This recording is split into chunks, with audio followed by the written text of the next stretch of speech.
Hello everyone, मैं शेखर मधुकर स्वागत करता हूँ आप सभी का आपके अपने YouTube channel SM English classes पर। चलिए फ्रेंड्स, शुरुआत करते हैं आज के आर्टिकल की। तो देखिए, हमेशा की तरह हम पढ़ने का काम करेंगे हेडलाइन को, और यहाँ पर हेडलाइन आज की दी गई है, back with the family but as a wax statue. Back का मतलब होता है वापस, विद मतलब के साथ, और फैमिली मतलब जानते हो परिवार। तो बैक विद द फैमिली मतलब परिवार के साथ वापस, बट लेकिन, एज का मतलब के जैसे, as a wax statue. As a wax, wax का मतलब होता है मोम, और स्टैच्यू का मतलब तो आप सभी को पता ही होगा। तो यहाँ पर इस हेडलाइन का मतलब क्या है कि back with the family, family के साथ फिर से वापस, लेकिन एक मोम के पुतले के रूप में। समझ में आया? यानी कि कोई एक शख्स है, अब ये पता नहीं, इस आर्टिकल को पढ़ने के बाद में ही हमें पता चलेगा। यहाँ तक हमें सिर्फ इतना समझ में आ रहा है कि एक परिवार का कोई मेंबर था जो बिछड़ गया था, और अब वो वापस एक पुतले के रूप में फैमिली में आ गया है। चलिए नेक्स्ट हेडलाइन की बात करते हैं। देखिए, नेक्स्ट हेडलाइन में लिखा हुआ है कि कोपल। देखिए, कोपल एक नाम है जगह का, कोपल बिजनेसमैन। कोपल बिजनेसमैन ये सब्जेक्ट है इस हेडलाइन का। कोपल बिजनेसमैन गॉट, समझ रहे हो, गॉट आइडल। आइडल का मतलब होता है मूर्ति, of his late wife. Late का मतलब स्वर्गीय, यानी कि जब कोई मर जाता है तो हम इस वर्ड का इस्तेमाल करते हैं। तो लेट वाइफ यानी कि उसकी जो स्वर्गीय पत्नी थी, किसकी? कोपल बिजनेसमैन की। तो कोपल बिजनेसमैन गॉट आइडल, उसने मतलब क्या किया? मूर्ति प्राप्त की, ऑफ हिज लेट वाइफ, अपनी पत्नी की मेड। देखिए, यहां पर आप जब गॉट का यूज करते हो तो गॉट का यूज जिस तरीके से यहां पर दिया गया है, वहां पर इस केस को बोलते हैं हम कॉजेटिव वर्ब। समझ रहे हो? यानी कि यहां पर उसने काम खुद नहीं किया, उसने काम किसी से करवाया। तो कोपल के जो बिजनेसमैन है, Koppal businessman got idol of his late wife made. यहां तक का मतलब क्या है फ्रेंड्स, पता है? कि कोपल की जो बिजनेसमैन है, उन्होंने अपनी स्वर्गीय पत्नी की मूर्ति बनवाई। ठीक है, अब यहां पर आगे दिया है for his house warming ceremony. अब हिज मतलब किसकी? कोपल जो बिजनेसमैन है, कोपल की जो बिजनेसमैन है उनकी। तो हिज हाउस वार्मिंग सेरेमनी, अपने हाउस वार्मिंग सेरेमनी मतलब, हाउस वार्मिंग सेरेमनी का मतलब मैं आपको बता देता हूँ, गृह प्रवेश, गृह प्रवेश समारोह। तो अपने गृह प्रवेश समारोह के लिए उसने क्या किया कि अपनी जो स्वर्गीय यानी कि जो मरी हुई पत्नी है उसकी मूर्ति बनवाई। ठीक है फ्रेंड्स, उम्मीद करता हूं कि ये हेडलाइन भी आपको अच्छे से समझ में आ गई होगी। बात करते हैं इस पूरे आर्टिकल की और इस पूरी न्यूज़ की, कि आखिर ये आर्टिकल क्या आपको सिखाने वाला है। देखिए, it was the occasion. Occasion का मतलब तो आप सभी को पता होगा, कोई भी मौका, कोई भी अवसर। ठीक है, इट वॉज द ओकेशन, ये एक ऐसा अवसर था। They always wanted to celebrate together, ये एक ऐसा मौका था। दे ऑलवेज, वे हमेशा चाहते थे, टू सेलिब्रेट, सेलिब्रेट करना, टुगेदर एक साथ। यहाँ पर इमेज में आपको एक फैमिली दिखाई दे रही होगी। तो ये एक ऐसा मौका था, इनके बारे में बोला जा रहा है कि ये एक ऐसा मौका था जिसे वो एक साथ सेलिब्रेट करना चाहते थे। एंड, और it could be no, it could be no other way, और कोई ऐसा कोई दूसरा तरीका नहीं था। समझ रहे हो? कोई ऐसा दूसरा तरीका नहीं था जिसको, मतलब कोई ऐसा मौका नहीं था जिसको वो एक साथ सेलिब्रेट कर सके। समझ रहे हो? तो ये यहाँ पर इस पैराग्राफ का यहाँ तक का मतलब है। अब आगे की कहानी देखें। वैन श्रीनिवास गुप्ता, वैन श्रीनिवास गुप्ता किसी का नाम यहाँ पर दी गया है, और श्रीनिवास जो गुप्ता जिनकी हम बात कर रहे हैं वो इमेज में ये रहे। ठीक है, तो when Srinivas Gupta a well known entrepreneur. Entrepreneur का मतलब भी होता है बिजनेसमैन। वेल नोन मतलब जाने माने, समझ रहे हो, जाने माने। तो श्रीनिवास गुप्ता जो कि एक जाने माने व्यापारी हैं इन कोपल, कोपल में कंडक्टेड, उन्होंने कंडक्ट किया। कंडक्ट का मतलब रखना, जैसे कोई आपने मीटिंग रखी, कोई आपने सेरेमनी का प्रोग्राम रखा, ठीक है, बर्थडे पार्टी रखी, तो उसको, उसके लिए आप यूज़ करते हैं कंडक्ट का। समझ रहे हो? तो when Srinivas Gupta a well known entrepreneur in Koppal conducted the house warming ceremony, जब उन्होंने गृह प्रवेश समारोह रखा फॉर हिज बिग विला, किसका, उनका एक बड़ा सा विला है, मतलब एक बड़ा सा मकान है, उसके लिए उन्होंने गृह प्रवेश का समारोह रखा। It was with his wife, ये जो मौका था वो उनकी वाइफ के साथ, एंड डॉटर्स, और उनकी जो बेटियां थी उनके साथ। As as she had dreamt of, जैसा कि शी तो आप जानते हो कि बेटियों के लिए तो नहीं होगा क्योंकि बेटियां तो दो हैं, शी मतलब उस लेडी के लिए, ठीक है। As she had dreamt of, जिसका जैसा उन्होंने सपना देखा था। समझ रहे फ्रेंड्स, तो ये यहाँ तक का मीनिंग हुआ। तो यहाँ पर एक जो एंटरप्रेन्योर है, ठीक है, श्रीनिवास गुप्ता, उनके बारे में बोला जा रहा है कि उन्होंने एक मतलब पुतला बनवाया अपनी वाइफ का, और क्यों बनवाया, उनकी जो मतलब यादें थी उनको मतलब बरकरार रखने के लिए। तो इसमें उन्होंने क्या किया कि अपना जो बिग विला था, यानी कि जो उनका बड़ा मकान था, उनका एक मतलब हाउस वार्मिंग सेरेमनी, एक समारोह रखा, उन्होंने गृह प्रवेश का समारोह रखा, और इस मौके पर उनकी जो वाइफ थी वो मौजूद नहीं थी क्योंकि शी हैड ऑलरेडी डाइड, वो पहले से मर चुकी थी। तो ठीक है, एक बार हम फिर से इसको समझेंगे कि it was the occasion they always wanted to celebrate together, ये एक ऐसा मौका था जिसे वो हमेशा साथ बनाना चाहते थे, सेलिब्रेट करना चाहते थे। And it could be no other way, और दूसरा कोई ऐसा मौका नहीं था।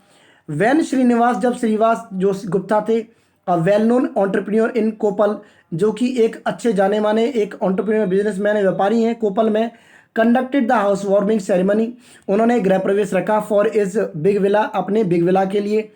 It was with his wife and daughters, ये जो था जो प्रोग्राम था वो उनकी वाइफ और जो उनकी बेटियां थी उनके साथ था। एज, क्योंकि शी हैड ड्रेम्ट ऑफ, जैसा उन्होंने सपना देखा था, ठीक है, वैसे ही ये सब हुआ। आगे की बात करते हैं। What made the event different, what का मतलब वैसे तो क्वेश्चन वर्ड की तरह हम यूज़ करें तो इसका मतलब क्या होता है, लेकिन यहाँ पर इसका मतलब है जो। वॉट मेड द इवेंट, यानी कि जिस चीज़ ने, जिसने इस इवेंट को और डिफरेंट बना दिया और अलग बना दिया, वॉज, क्या था, वॉज दैट, वो ये था कि हिज वाइफ, जो उनकी पत्नी थी, वैन वैन कतनंगा, समझ रहे हो, वैन कतनंगा माधवी, उनका नाम था वैन कतनंगा माधवी। तो इस इवेंट को जो और अलग बनवा दिया, जो और अलग बना दिया वो था कि उसकी जो वाइफ थी वैन कतनंगा माधवी वॉज प्रेजेंट, वो मतलब वॉज प्रेजेंट, वो उपस्थित थी, नॉट इन रियलिटी, रियलिटी में नहीं थी, बट एज अ लाइकनेस, लेकिन उनकी एक समानता में, एक समान रूप से, समझ रहे हो, वो एक समान रूप से, एक समानता के समान तरीके से वहाँ पर उपस्थित थी क्योंकि उनका पुतला वहाँ पर मौजूद था। ठीक है फ्रेंड्स, तो ये था यहाँ तक का पैराग्राफ और यहाँ तक की ये अंडरस्टैंडिंग। उम्मीद करता हूँ कि आपको ये कहानी समझ में आ रही होगी। ठीक है, अब चलते हैं आगे। अब देखिए आगे क्या दिया हुआ है। No one who looked at the images, कोई भी जिन्होंने उस इमेज को देखा, उस पुतले को देखा, ऑफ द सेलिब्रेशन, यानी कि सेलिब्रेशन की जो इमेजेस थी उनको जो देखने वाले लोग थे उनमें से एक भी कुड टेल, वो बता नहीं सके, दैट कि it was a wax statue of Madhavi, उनमें से एक भी ये नहीं बता सका कि वो एक मोम का पुतला था, किसका, माधवी का, ऑन द सोफा पर। तो no one who looked at the images of the celebration, कोई भी जिन्होंने वो इमेजेस देखी थी सेलिब्रेशन की उनमें से कुड टेल, वो बता नहीं सका, दैट कि it was a wax statue of Madhavi on the sofa, कि सोफा पर जो माधवी है वो उनका पुतला था, वो रियलिटी में नहीं थी। ठीक है फ्रेंड्स, देखिए आगे क्या हुआ। द इंडस्ट्रियलिस्ट, देखिए इंडस्ट्रियलिस्ट कौन बोलेंगे आप, इंडस्ट्रियलिस्ट आप उसके बोलेंगे जिसके पास में कोई इंडस्ट्री हो, कोई फैक्ट्री हो, कोई कंपनी हो, समझ रहे हो। तो द इंडस्ट्रियलिस्ट हैड डिसाइडेड, जो इंडस्ट्रियलिस्ट जो थे उन्होंने डिसाइड किया था, हैड प्लस डिसाइडेड यानी कि पास्ट परफेक्ट, उन्होंने डिसाइड किया था दैट कि the ceremony could not be held, उन्होंने डिसाइड किया था कि जो समारोह है, जो प्रोग्राम है, जो सेरेमनी है, कुड नॉट बी हेल्ड, वो नहीं किया जा सकता विदाउट हर प्रेजेंस, उसकी उपस्थिति के बिना, किसकी उपस्थिति, उनकी जो वाइफ थी माधवी, उनके बिना। She had passed away, passed away का मतलब गुजर जाना, शी हैड पास्ड अवे, वो गुजर गई थी, इन अ रोड एक्सीडेंट इन जुलाई 2017, 2017 में एक रोड एक्सीडेंट में वो मर गई थी। समझ रहे फ्रेंड्स? तो ये था ये आर्टिकल। अब देखिए आगे और ये बाकी है अभी, तो आगे और देखते हैं। Mr Gupta an international hair trader, trader मतलब व्यापारी। मिस्टर गुप्ता जो कि एक इंटरनेशनल हेयर ट्रेडर हैं, व्यापारी हैं हेयर के। बिल्ट द विला, उन्होंने विला बनाया था। Built the villa after the accident claimed his wife, ठीक है, after the accident claimed his wife. तो इन्होंने ये जो विला बनवाया था उनकी पत्नी की मृत्यु के बाद, यानी कि जो एक्सीडेंट हुआ था और जो एक्सीडेंट कारण बना था उनकी जो उनकी वाइफ थी उसकी मृत्यु का कारण जो बनने वाला एक्सीडेंट था, उसके बाद में उन्होंने ये पुतला बनवाया था। एंड और क्या किया था, एंड टुक केयर, और उन्होंने काफ़ी ख्याल रखा था, काफ़ी ध्यान रखा था, टू इनकॉर्पोरेट, इनकॉर्पोरेट मतलब टू इंक्लूड, शामिल करना, और उन्होंने ध्यान रखा था शामिल करने का हर विशेष, उसकी जो विशेष थी, उनकी जो इच्छाएं थी उनको शामिल करने का।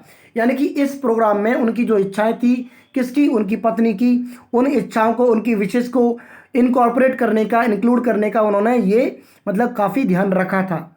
बट लेकिन हर एब्सेंस एट द गृह प्रवेश ceremony would be strongly felt, यहाँ पर ये पैसे बन गया, वी प्लस वर्ब की थर्ड फॉर्म यानी कि फील की थर्ड फॉर्म है फेल्ट। बट हर एब्सेंस, लेकिन जो उनकी अनुपस्थिति थी एट द गृह प्रवेश में, गृह प्रवेश सेरेमनी वुड बी स्ट्रांगली, वो मतलब स्ट्रांगली मतलब बहुत ही स्ट्रांगली फेल्ट की जाएंगी, ऐसा मतलब उनको लगा। ही डिसाइडेड, फिर उन्होंने क्या किया, डिसाइड किया, उन्होंने निश्चय किया, उन्होंने सोचा, उन्होंने डिसाइड किया। He decided to commission her statue, commission मतलब बनाना, हर स्टैच्यू मतलब उनका पुतला, तो उन्होंने उनके पुतले को बनाने के लिए मतलब डिसाइड किया। फॉर काय के लिए, फॉर द ओकेशन, इस मौके के लिए, ये जो गृह प्रवेश का मौका था उसके लिए उन्होंने इस पुतले को बनवाने का निश्चय किया, डिसाइड किया। ही स्कावर्ड द इंटरनेट, स्कावर का मतलब होता है गाइस टू सर्च, यानी कि किसी भी चीज़ को मतलब छानबीन कर देना। ही स्कावर्ड द इंटरनेट, उन्होंने मतलब पूरा इंटरनेट जो था वो छान मारा, यानी कि उन्होंने छानबीन की पूरे इंटरनेट की। यूज्ड हिज कॉन्टैक्ट्स, उन्होंने अपने जितने भी कॉन्टैक्ट्स थे वो सब इस्तेमाल कर लिए। एंड विजिटेड एक्सपर्ट्स, और वो एक्सपर्ट्स के बाद में भी एक्सपर्ट्स के पास भी गए, एक्सपर्ट्स के पास भी उन्होंने विजिट किया। टू काय के लिए, जीरो इन ऑन का मतलब टू लुक फॉर, खोजने के लिए। To zero in on someone, एक ऐसे किसी इंसान को खोजने के लिए वो निकल पड़े। Who could translate his idea, जो कि उनके आइडिया को ट्रांसलेट कर सके इनटू अ प्रॉपर स्टैचू, एक पुतले में, यानी कि उनके अंदर जो फीलिंग्स थी, जो उनके आइडियाज थे, उनकी फीलिंग्स को एक पुतले में तब्दील कर सके, ट्रांसलेट कर सके, ऐसे किसी इंसान को खोजने के लिए वो एक्सपर्ट्स के पास में मतलब उन्होंने विजिट भी किया। उम्मीद करता हूं कि ये आपको ठीक से समझ में आ रहा होगा। अब देखिए आगे क्या हुआ। He found a sculptor, sculptor होता है मूर्तिकार, जो मूर्तियां बनाता है। ही फाउंड, देखिए पास्ट इंडेफिनिट का सेंटेंस है, सेकंड फॉर्म यहां पर हो गई। ही फाउंड अ स्कल्प्टर, उनको एक मूर्तिकार मिल गया इन बेंगलुरु में। हु यूज्ड रबर, जिसने क्या किया, रबर का इस्तेमाल किया, सिलिकॉन का इस्तेमाल किया, वैक्स का इस्तेमाल किया। एंड अदर मटेरियल्स, और जो अन्य मटेरियल्स थे उनका भी इस्तेमाल किया। टू प्रोड्यूस, बनाने में, प्रोड्यूस मतलब बनाने में, to produce the life size image, यानी कि एक जीते जागते जो लाइफ साइज, यानी कि जो हम जैसे जो आम इंसान होते हैं उनका जो साइज होता है, उनकी जैसी तस्वीर उतारने के लिए, उनकी जैसी मूर्ति बनाने के लिए उन्होंने काफ़ी मटेरियल्स का भी इस्तेमाल किया। Mister Gupta was satisfied with the result, और जो मिस्टर गुप्ता थे वो सेटिस्फाइड हो गए उस परिणाम से, उस रिजल्ट से, यानी कि जो पुतला बना उसके बाद में वो क्या हो गए, वो सेटिस्फाइड हो गए। ऑन द बिग डे, अब वो बड़ा दिन आया, कौन सा, गृह प्रवेश वाला दिन। ऑन द बिग डे, उस दिन क्या हुआ, द स्टैच्यू, जो पुतला था, dressed in a pink sari, जो कि एक पिंक साड़ी में ड्रेस किया गया था, वॉज प्लेस्ड, उसको रखा गया ऑन अ सोफा पर इन द विला में। तो उस विला में जो सोफा था उस पर एक मतलब पुतला रखा गया था, और उस पुतले को पिंक साड़ी में उसको क्या किया गया, ड्रेस किया गया। ये आप देख सकते हो, ये है वो पुतला। तो आपको लग रहा होगा कि ये हूबहू एक औरत है, लेकिन ये असलियत में एक वैक्स का स्टैचू, एक मोम का पुतला है। समझ रहे फ्रेंड्स, ये थी इस एंटरप्रेन्योर की मोहब्बत अपनी वाइफ के लिए। तो इतना प्यार करते थे वो कि उन्होंने अपनी वाइफ का एक जीता जागता, मतलब एक ऐसा लाइफ साइज इमेज, एक पुतला उन्होंने तैयार करवाया। ठीक है फ्रेंड्स, अब देखिए आगे बढ़ते हैं। And family pictures were taken, और फैमिली पिक्चर्स यानी कि जो ली गई, और जो फैमिली पिक्चर्स थी वो भी ली गई। समझ रहे, वो भी ली गई। द कपल्स डॉटर्स, अब कपल यानी कि जो हस्बैंड ये जो बिजनेसमैन है और जो वाइफ जो मर गई है, वो जो पूरा कपल है, द कपल्स डॉटर्स, उनकी जो बेटियां हैं, स्टूड, वो खड़ी हो गई ऑन आइदर साइड, दोनों तरफ। आप देख सकते हो इमेज में, दोनों तरफ ये बेटियां खड़ी हो गई। समझ रहे हो, दोनों तरफ ये डॉटर्स खड़ी हो गई। ठीक है, आगे देखिए। The couple's daughters stood on either side, ठीक है, वो खड़ी हो गई। गेजिंग फॉन्डली, गेज का मतलब घूरना, घूरते हुए, फॉन्डली मतलब शौक से, तो उस पुतले की तरफ देखते हुए, घूरते हुए वो मतलब शौक से खड़ी हो गई। अब आगे की लाइन क्या बोली गई है, ये कंडीशनल सेंटेंस है। If I had the power, अगर मुझ में शक्ति होती, मेरे पास पावर होती, टू इन्फ्यूज, इन्फ्यूज का मतलब to fill, to infuse life यानी कि जिंदगी डालने की, इनटू द स्टैचू, अगर पुतले में जान डालने की मेरी मतलब पावर होती, मुझ में ताकत होती कि मैं पुतले में जान डाल पाता, I wouldn't waste a single moment, he said, उस इंसान ने कहा कि मैं एक भी क्षण, मैं एक भी पल, एक भी मोमेंट वेस्ट नहीं करता। अगर मुझ में ऐसी क्षमता होती, मुझ में ऐसी ताकत होती कि मैं पुतले में भी जान डाल सकूं, तो मैं एक मोमेंट भी देरी नहीं करता। तो फ्रेंड्स, आई होप कि ये आर्टिकल, ये सेशन आपको अच्छा लगा होगा। बहुत ही प्यारा ये आर्टिकल था, उम्मीद करता हूँ कि ये आपको पसंद ज़रूर आया होगा। ठीक है फ्रेंड्स, मिलेंगे अगली वीडियो में। Till then take care, bye and Jai Hind.